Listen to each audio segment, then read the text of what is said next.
కృష్ణారెడ్డి గారు మాట్లాడాలి. మేడం ఇందాక సుదీర్ఘంగా విన్నాము. లింగం యాదవ్ గారు మాట్లాడుతున్నారు బీసీ రిజర్వేషన్ల గురించి. తెలంగాణలో బీసీలకు ఉద్ధరించింది మేమే, వాళ్ళకు ఈ రోజు వరకు నడిపించింది మేమే, ఇంకా కూడా ఏదో చేస్తామని చెప్పేసి చెప్తున్నారు.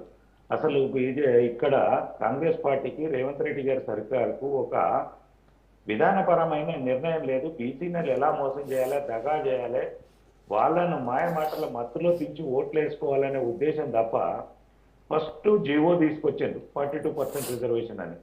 అది రద్దు చేయకుండానే ఆర్డినెన్స్ ఇది అసెంబ్లీలో బిల్లు పెట్టారు. మళ్ళా అది బిల్లు పాస్ కాకుండానే గవర్నర్ దగ్గర ఉండగానే ఆర్డినెన్స్ తీసుకొచ్చారు. మళ్ళీ ఇవన్నిట్లలో అంటే అది రద్దు చేసిన ఇది కావాలి, దేని మీద కేంద్ర నిర్ణయం తీసుకోవాలి, దేని మీద మాట్లాడాలి అనేది. మరి ఇక్కడ అసెంబ్లీలో పెట్టినప్పుడు మీరు అపోజ్ చేసి ఉండొచ్చు, మీ నాయకులు, మీ ఎమ్మెల్యేలు, బీజేపీ ఎమ్మెల్యేలు. మేడము ఒకటి, బీసీ 42% రిజర్వేషన్ కావాలి అనేది అందరం కోరుకున్నదే, అందరు పార్టీలు కోరుకున్నదే, అందరము దానికి మద్దతు ఇవ్వాల్సిందే. కానీ చేసిన విధానములో ఒక దగా కుట్రపూరితమైన వ్యవహారానికి పాలు పడుకుంటూ వచ్చిండ్రు రేవంత్ రెడ్డి గారు. అక్కడ అది సుప్రీంకోర్టుకి వెళ్ళిన తర్వాత ఆగిపోవడం జరిగింది. ఇది 9th షెడ్యూల్లో పెట్టాలంటే దాంట్లో ఉండాల్సిన అంశాలు ఏంటి, దాంట్లో డిస్కస్ చేయాల్సింది ఏంటి, మనం కేంద్రం దగ్గరికి వెళ్ళి ఎలా రిప్రజెంటేషన్ చేయాలనేది చేయకుండా ఎంతసేపు నాటకాలేసుడు, డ్రామాలేసుడు, మాయ మాటలు చెప్పుడు, మత్తులో దించుకోవడము, ఓట్ల పరంగా ఉపయోగించుకుందాం బీసీలను అనేది రేవంత్ రెడ్డి గారు ఆడిన నాటకానికి అక్కడ పులి స్టాప్ పడితే దాన్ని బీజేపీ మీద రుద్దడానికి ఇప్పుడు లింగం యాదవ్ గారు లాంటి వాళ్ళు కాంగ్రెస్ పార్టీ వాళ్ళు మాట్లాడడం జరుగుతుంది. దీని మీద మనసింగ్ గారు ఇందాక చెప్తున్నారు, ఆయన తెలంగాణ నుంచి కొట్లాడిండు, సరే 2 సంవత్సరాలు అది కరెక్షన్ మిస్టేక్, ఓకే. ఆయన బీసీ రిజర్వేషన్ మీద కొట్లాడినప్పుడు తెలంగాణ ప్రభుత్వం నుంచి ఫీజులు ఎంత తీసుకున్నాడు, దాని మీద రేపు పొద్దున మేమైనా మీరైనా ఇన్ఫర్మేషన్ యాక్ట్ ప్రకారం తీసుకుందాము, ఎంత ఫీజులు పే చేశారు తెలంగాణ ప్రభుత్వం నుంచి, తెలంగాణ రాష్ట్రం నుంచి, అవన్నీ కూడా చూద్దాము. ఇది ఉద్యోగి పుట్టానికి తెలంగాణ గురించి, తెలంగాణ సమాజానికి సేవ చేయడానికి ఆయన ఏమి ఫ్రీగా లేడు, ఆయన చెయ్యడు. సుప్రీంకోర్టు ఆయన ఫీజు ఎంతనో తెలుసు, ఆయన లెక్కలు ఎంతనో తెలుసు. ఈ విధంగా అదనంగా కూడా ఆయన లాభపడతాడు. అంతే తప్ప ఆయనకి ఏదో తెలంగాణ సమాజానికి ఉద్ధరించే విధంగా, తెలంగాణ సమస్యలను ప్రశ్నించే విధంగా పార్లమెంట్లో రాజ్యసభలో ఎన్నిసార్లు మాట్లాడాడు తెలంగాణ సమస్యల గురించి అనేది కూడా చూడొచ్చు. ఇవన్నిటిని మనం తీసుకుంటూ పోతే అక్కడ ఏం లేదు, గుండు సున్నా ఉంటుంది. ఇంకొకటి ఏంటంటే ఇప్పుడు వచ్చేది మన రాజ్యసభ ఎలక్షన్స్ గురించి చర్చ అంతా కూడా ఇప్పుడు కలెక్టివ్ డెసిషన్ ఉండదు బీజేపీలో కానీ బీఆర్ఎస్ లో కానీ, ఆ స్వేచ్ఛ అది కాంగ్రెస్ పార్టీలో ఉంటుంది అని చెప్పేసి అని అంటున్నారు. ఎస్ మేడం, నేను చెప్తున్నాను. ఇక ఈ రాజ్యసభ ఎలక్షన్ అయ్యేంత వరకు విచిత్ర వేషాలు వస్తాయి. గంటకు నిమిషానికి సెకండ్కు వ్యవహారాలు మారుతుంటాయి. కాంగ్రెస్ తరపు రాజకీయాలు, సూట్కేస్ తరపు రాజకీయాలు, లేదంటే లోపాయికారి రాజకీయాలు మొత్తం మీ దాంట్లో బ్రేకింగ్లు అన్ని ఛానళ్లలో చూస్తూనే ఉంటాము. చూద్దాము ఈ 16వ తారీఖు వరకు ఎన్ని విచిత్రమైన పరిస్థితులు ఏర్పడతాయనేది.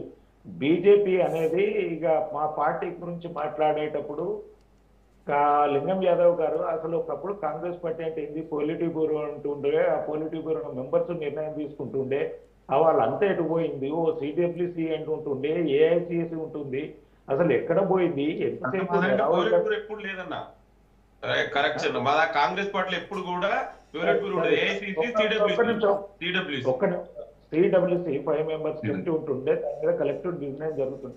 ఇవాళ ఏదో ఎటుపోయిందో తెలియదు. మా బీజేపీ గురించి మాట్లాడేటప్పుడు ఏంటంటే ఈ రోజు ప్రపంచ స్థాయిలో బీజేపీకి ఉన్నంత నెట్వర్క్ కానీ, రెండోది అంచెల వైజ్ కానీ, విధానపరమైన నిర్ణయాలు కానీ, పార్టీ పరంగా కానీ ఒక నిర్ణయాత్మకంగా జరిగేది ప్రతిదీ కూడా మాకు, నేను ఎన్ని మీటింగ్లకు అటెండ్ అవుతుంటాను కాబట్టి నాకు వ్యక్తిగతంగా ప్రతిదీ తెలుసు.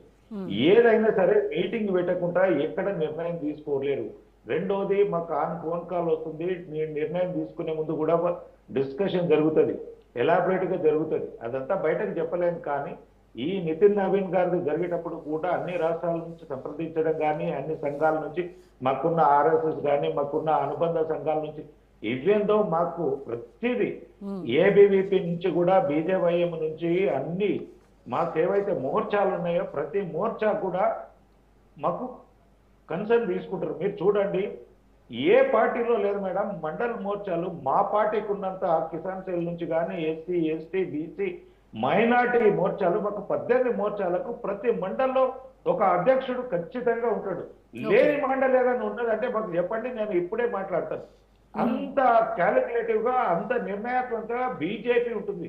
క్యాడర్ మీకు కార్యకర్తలు తక్కున్నారనో మాకు ఇంకా ఓటు బ్యాంక్ పెరగలేదనుకుంటున్నాడు కానీ మాకు పార్టీ నిర్మాణంలో గ్రామ స్థాయి వరకు మాకు బూత్ అధ్యక్షుని వరకు మేము పన్నా ప్రముఖ్ అనుకుంటాము. అక్కడి వరకు ప్రతిదీ నిర్మాణాత్మకంగా బీజేపీ అనేది ఒక నిర్మాణంలో ఉంటుంది. దాన్ని క్వశ్చన్ చేయడానికి కాంగ్రెస్ కానీ ఇంకెవరికి కూడా సరిపోదు. మా నిర్మాణం చూస్తే దానికి మీరందరూ ఇంకా ఎప్పుడు కూడా ఈ పరిస్థితి మా కాంగ్రెస్ లో ఎన్నడూ వస్తుంది, మా పరిస్థితి ఇంత బీజేపీ ఇంత సిస్టమేటిక్ గా ఉంటుంది అంటారు. సీట్ వేసిన ఒక మీటింగ్ జరుగుతుంటే మేడం మా బీజేపీ గురించి మాట్లాడింది కాబట్టి నేను చెప్తున్నా, ఎంత పెద్ద హోదాలో ఉన్నా మోడీ గారు కూడా పార్టీ మీటింగ్ అంటే వెళ్తే కూడా కిందనే కూర్చుంటాడు. పార్టీ పరంగా నిర్ణయాలన్నీ పార్టీ అధ్యక్షులు పార్టీ యొక్క కోర్ కమిటీ అనేది కానీ పార్లమెంట్ కమిటీ తీసుకుంటుంది. అంతేగాని ఎక్కడ పడితే అక్కడ కూర్చొని లాబింగ్ చేసుకొని ఎక్కడెక్కడ ఇప్పుడు తెలంగాణ లాబింగ్, తెలంగాణ సీఎం అవ్వడానికి లాబింగ్ ఎక్కడ జరిగింది? శివకుమార్ దగ్గర జరగట్లేదా? శివకుమార్ నుంచి రాలేదా? అప్పుడు కిరణ్ కుమార్ గారు రెడ్డి లాబింగ్ అంతా ఎక్కడ జరిగింది? ఇవన్నిటి ఇలాంటి వ్యవహారాలు తీసుకుంటే ఇక చీదరించుకునే పనులకు అసహించుకునే పనులకు కాంగ్రెస్ పార్టీ ఎన్ని చేయాలో అన్ని చేసింది. వీటన్నిటి గురించి మనం డిస్కస్ చేసుకుంటూ పోతే లింగం యాదవ్ గారు మనం గత చరిత్రను దవ్వుకుంటే కనుక చాలా ఇబ్బందికరంగా ఉంటుంది. ఇప్పటికైనా మీకు చిత్తశుద్ధి ఉంటే ఇప్పుడున్న మీకు ఏదైతే బీఆర్ఎస్ నుంచి కాంగ్రెస్ పార్టీలోకి వచ్చిండ్రో వాళ్ళు రాలేరని టెక్నికాలిటీ మనం పక్కకు పెడతాం. ఒకటి వినండి, టెక్నికాలిటీని మనం పక్కకు పెడదాము. మీరు ఎన్ని టెక్నికాలిటీ సమాజంలో మీరు ఎంత ఇది ఉన్నారో మీ యొక్క బీఆర్ఎస్ ఎమ్మెల్యేలు మీ గాంధీ భవన్ కు వచ్చిండ్రా లేదా?